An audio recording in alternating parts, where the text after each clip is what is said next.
I'm Jarrod LeBlanc, and you're watching Maine Freedom Watchdogs, formerly known as My Freedom Watchdogs. As always, we're going to look at the issues that affect your freedom and liberty. We hear about states nullifying federal laws that they find unfair, unjust, or unconstitutional. And the 10th Amendment of our Constitution clearly gives states the right to do just that. But here is something that many Americans and many Mainers do not realize anymore. Everyday citizens acting as jurors can also nullify laws that are unfair, unjust, or unconstitutional.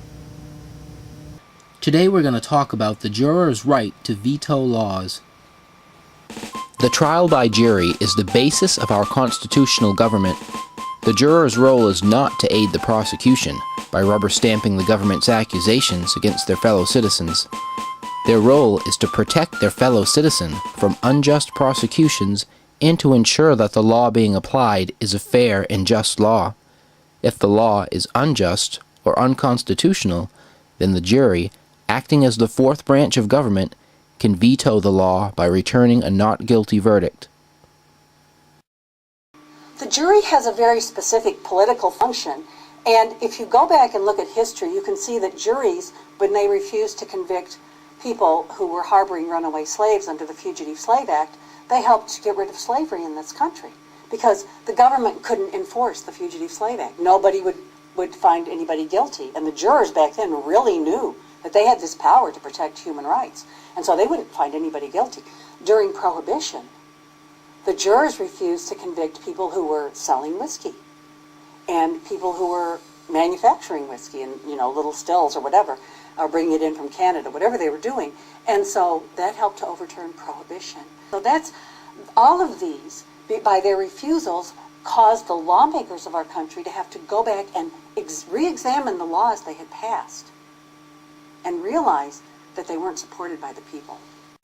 Jury nullification is a powerful tool that our founders built into the system to ensure that the American people always have the ultimate veto power over unjust and unconstitutional laws. We can immediately nullify an unconstitutional law by simply refusing to convict each other of breaking it. Jurors have a conscience, and they can consult, each juror gets to consult their own conscience and say, how should I really decide in this case? Is this person guilty of doing something bad? Did they make a mistake? Is this a good law? Is it a good law, but is it being misapplied? Is this a person who should be punished harshly and maybe sent to prison for what this person has done? And if the juror decides that the person is not someone who should be sent to prison, if they think that it's a bad law, and for instance, fugitive slaves no one would send them back, they thought it was a bad law to send slaves back, so they refused to convict them. And so jurors can do that. They can refuse to convict anybody. So everybody should want to serve on a jury so that they can make sure only fair laws are applied. The bottom line is, unconstitutional laws are not enforceable if we refuse to convict each other of breaking them.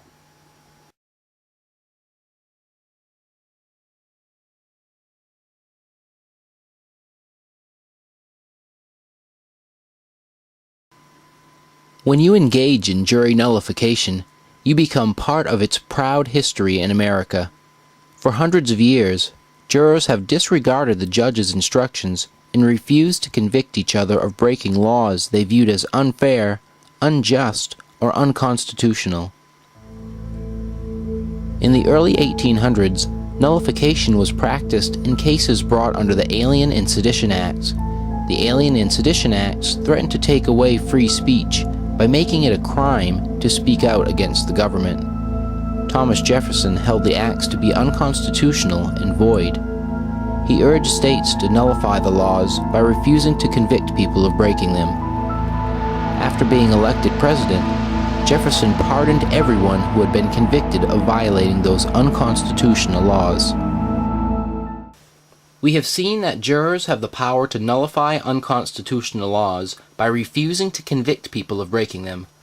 Why do judges these days try to keep jurors' rights a secret?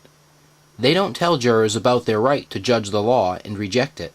In fact, today, many judges tell the jury that they must follow the law as they, the Almighty Judge, give it.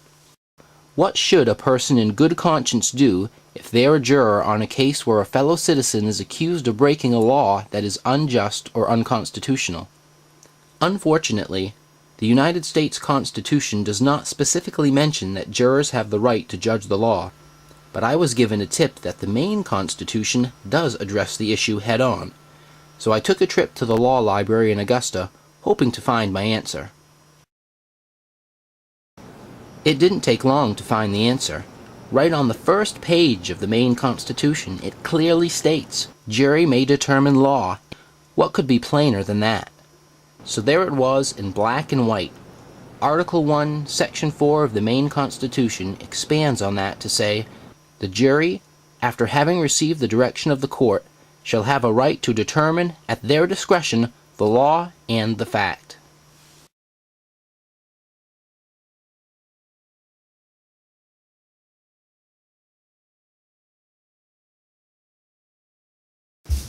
We can refuse to convict each other of breaking laws that ban freedom of assembly or freedom of speech. We can refuse to convict each other of breaking unconstitutional gun laws that deprive us of our natural human right to self-defense. We can refuse to convict each other of breaking global laws passed by the United Nations or any international body made up of people that we do not elect. We can refuse to convict each other of breaking unfair and abusive tax laws. We can refuse to convict each other of breaking laws that attempt to force people to buy certain products, like private health insurance.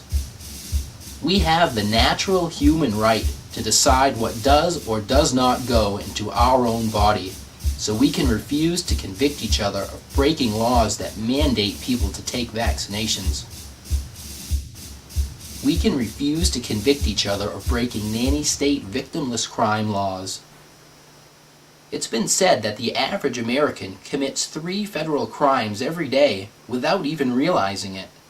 Criminal intent used to form the basis of determining guilt, but now many prosecutors don't even bother proving criminal intent because so many jurors are like sheep, willing to convict people based on technical interpretations of law.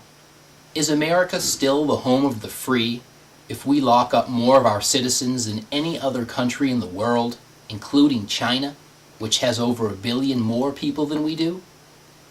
Is America still the home of the brave if jurors don't even dare to vote their own conscience?